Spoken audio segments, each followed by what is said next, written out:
Can you give us one word, one esoteric word?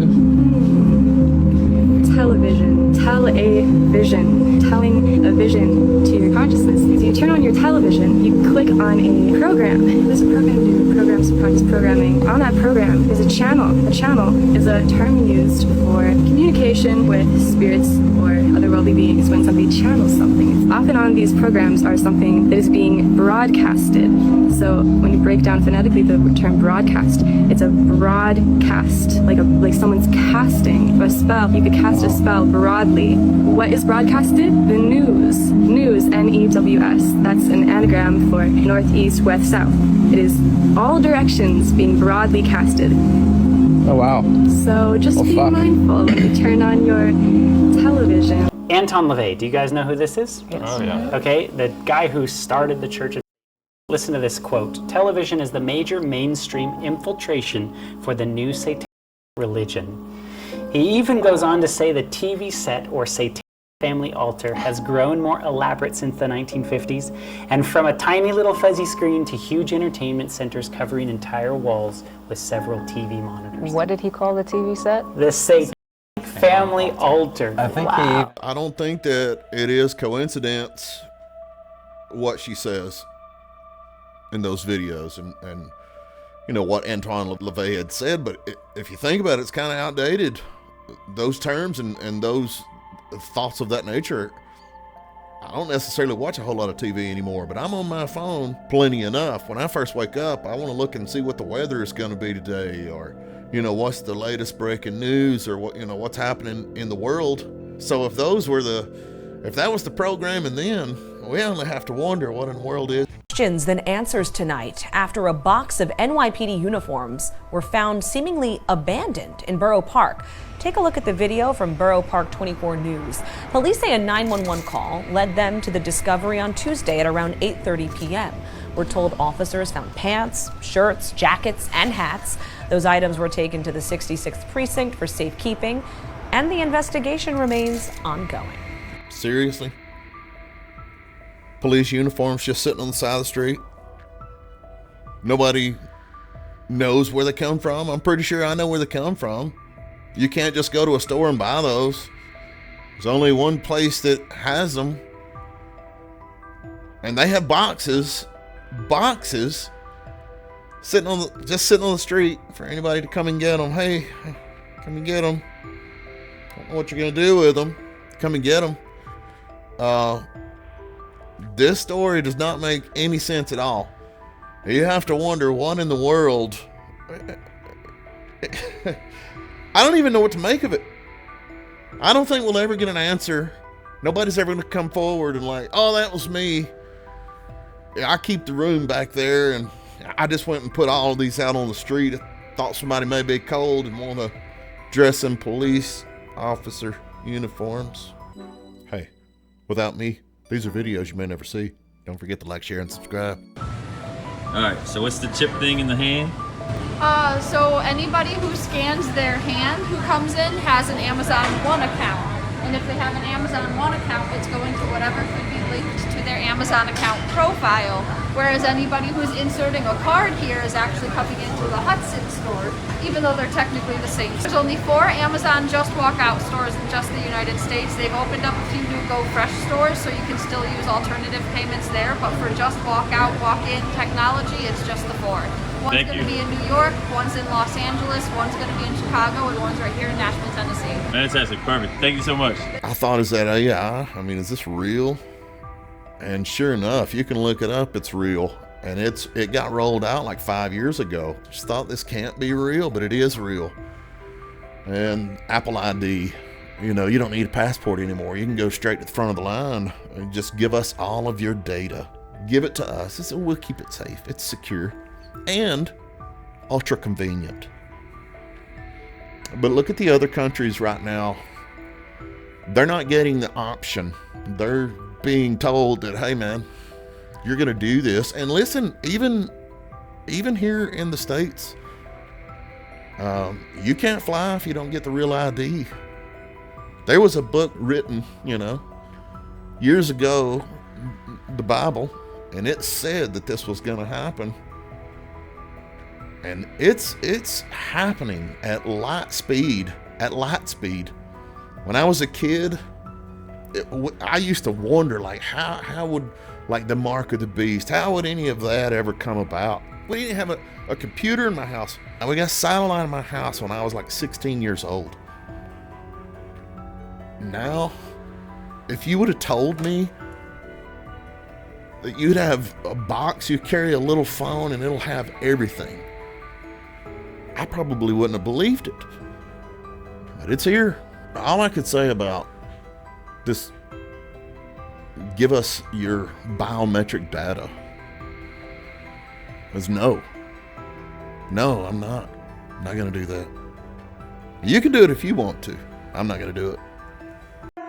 Yeah, I'm going to start playing now. Yep. All right. Bye-bye. Bye.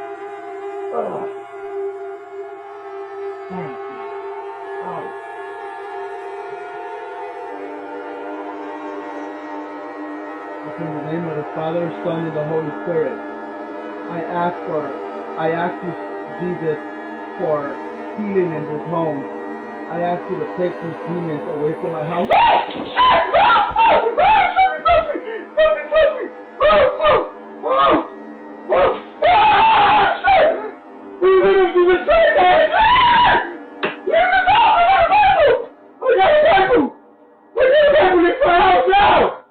Leave my house! Leave my house! Leave my house! Leave my house now, please! Please! Leave my house now! Leave my house! I watched the video quite a few times, and it could be, you could fake that. You could. I don't know if it's real or fake. I tend to think that, and the guy had something going on in his house, honestly. What do you think? I don't know. Anytime you have sleep paralysis is because a demon is trying to attack you. Chill. So check this out. So they have a video. So this guy is in sleep paralysis, and he's been having sleep paralysis so many times throughout the week. So he decides, okay, I'm gonna get one of those cameras that can see beyond. It's one of those like cameras that can thermal. Yeah. Look at this right here. Sleep paralysis, something of a certain each and every one of you has experienced at least once. You see it? Yo. So you can see his chest moving. And then there's like a figure. It's like a translucent figure, and it's right on top of his chest, and it's pushing him, and then he wakes up after it. No. But you can see, that's why everyone feels like pressing on the chest. And seemingly strangling him. Because that's how it's described usually too. Oh my god, it's moving. So you can see it on this end, and you can see it through the camera. And it walks away, and then that's when he wakes up. I don't know that I don't believe that the video's real of that. You could fake that. I have had sleep paralysis, and it's terrible. It's a terrible feeling, and you know, your brain is wide awake. I've had it, and because I sleep with a TV in my room, and I can hear the TV, and I can even crack my eyes, but I just can't open them. My brain is awake, but my body won't move, and it's like I can hardly breathe. And every time that I do experience it, I start praying because I'm awake in my mind. And when I start praying, I wake up, it goes away. So I wanted to put this one out there because even though I don't necessarily believe that video, I have experienced what they're talking about. And if you experience it, I'm telling you, you need to call on the name of Jesus, and you'll wake up. Check this out, y'all.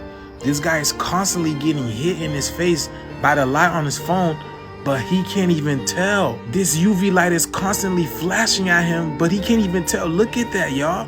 Not just him, but everyone around. Look at this. This is literally a movie. It's like a scary movie. What the hell, bro? Bro, this invisible light cannot be healthy. That's coming from his phone, but it's scanning his face every second. And then you can see some over there, like someone else is doing the same thing, and then someone else over there. Like this, what do y'all think? This is the first video I've ever seen that captured this. I would actually, if somebody had the equipment, I would love if somebody would start doing some tests on that to see if that happens and how often it does happen. Like I have thought about something, never verbalize it. And an hour later, get on my phone and like, there's a YouTube video about what I was thinking. I'm like, how? What? Is it coincidence? I don't know. There's a lot of videos on YouTube. I don't know. What do you think? I mean, is that just crazy? Does that ever happen to anybody else? I'm sure it does. Something to think about, that's for sure. Here's one that'll freak you guys out. Every single speaker that you have in your house, including that in your television, in your washer and dryer, you know how when your dryer finishes and it plays that little song, that's because there's a speaker in there. Every single appliance that you have that's made by a foreign country or anything like that, the speakers themselves can be used as vibrational sensors and frequency sensors. Even the laser underneath your computer mouse, when you have a conversation in your home like I am right now, the laser underneath your computer mouse can read the vibrations of the table underneath the laser, or the speaker vibrations in your washer and dryer, or even on your microwave, and that can be interpreted with AI, and the frequencies and the vibration can be decoded, and they can actually read your entire conversation. So every single conversation that you have in your house can be listened to. It can be interpreted and decoded by AI, and they know everything that you're talking about. Plausible theory that he has. I don't think that anybody is sitting on the other end just listening, to us with a pair of headphones. But I guarantee that there are data systems that store everything. And that way, if they need to go back and look, it's all there. But nobody's just sitting around with a pair of speakers listening to you. I don't believe that. Maybe the best metaphor was his claim to bring democracy to Venezuela. There was a big policy there. And the president brags about his Venezuela policy? Give us a break. He hasn't brought an end to the Maduro regime. The Maduro regime is more powerful today and more entrenched today than it was when the president began. So what can the Congress do about it is the next question. Well, the next question is very simple. And that is that we have the War Powers Act. That's a privilege resolution, which means the Republicans can't block it. Tim Kaine and I and Rand Paul are sponsors of it. It's going to come to the floor this week. And if it is voted for, if it's voted positively in both houses, then the president can't do another thing in Venezuela without the okay of Congress. We have to pass it. I wanted to put it in there because most people will never hear this. They'll never know. They'll think like, oh yeah, my guy's up there, he's keeping old Trump in check. That guy's been flip-flopping his whole career. And this is just another example. They all do it. It's trash. It's trash. I know it's trash. 2020, oh, he's not going to do anything to Maduro. 2026, he does something and, oh, we got to stop him. We got to stop him quick. I'm done with it. It's just, I'm sick of it. We need term limits. Term limits. And we're never going to get it because that would have to go to the House and then get approved by the Senate. It's never going to happen. But guys, I appreciate it. If you watched the video this long, man, thank you so much. God bless. I'm going to be putting out more videos regularly. So go ahead, subscribe and like. Leave me a comment, man. I love to read the comments. We'll see you next time.